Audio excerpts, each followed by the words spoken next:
Hollywood is preparing for the start of a new trial for Harvey Weinstein, which is expected to begin on Monday in Los Angeles, after the jury was selected on Friday. A much diminished Weinstein, with reportedly declining health, is back in LA and incarcerated in a prison cell, on trial for rape and sexual assault. This court case follows Weinstein being convicted in New York for other sex crimes, though that case is under appeal. He denies ever having non-consensual sex with anyone. The LA trial is expected to be much less of a spectacle, but it's causing many in Hollywood to look back at the MeToo movement and assess its success. A recent study by the advocacy group showed that while 83% of respondents felt that progress has been made since 2017, a staggering 69% said they had personally experienced abuse or misconduct at work since the movement began. It's lost momentum, Women in Film executive director, Kirsten Schaefer, said of the movement for equal rights and representation for women. Seasoned film producers often ask their stars to shoot sex scenes on the first day of filming. That way, an actor can't change their mind about nudity halfway through a film when recasting would prove expensive. That still happens in Hollywood, 5 years after stories of systemic sexual assault and harassment rocked Hollywood and ignited the MeToo. But now, it's likely an intimacy coordinator will be on set making sure actors feel comfortable and safe as they simulate sex. Schaefer continues, "I think there is forward motion. And that's why it's not super depressing," she says, adding that 5 years ago the response to MeToo was intense, with so many people caring about it, putting new policies in place, launching programs. And many people in Hollywood say those policies are working. Actresses say they're offered more interesting roles, and there are more opportunities for female crew members, writers and directors.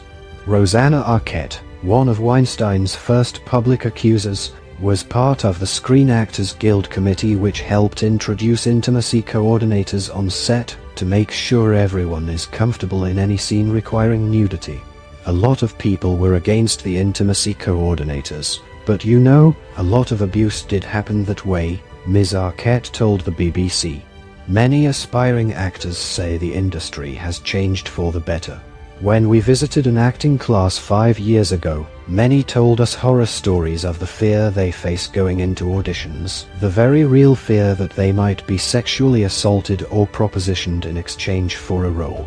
At the Michelle Danner acting studio this week, aspiring stars spoke to the BBC about their experiences auditioning and performing in low-budget films hoping to get their big break. Aside from a few sleazy propositions, most said they'd been treated with respect.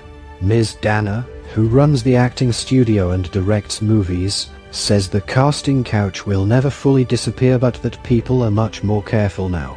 Auditions have become much more safe and formal experiences, with monitors and rules about the number of people in a room.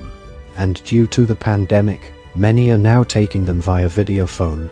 The fears are real, says Ms. Danner, adding that people feel empowered to speak up now more than ever if there is misconduct at work. The MeToo movement created that, and there's no going back. I don't think you can ever close the door to what has started. The Academy of Motion Pictures has responded to criticism of Hollywood by significantly diversifying its membership, inviting more women and people of color to be part of the group which hosts the Oscars. But it can only do so much, and the statistics for women in film can be fairly grim.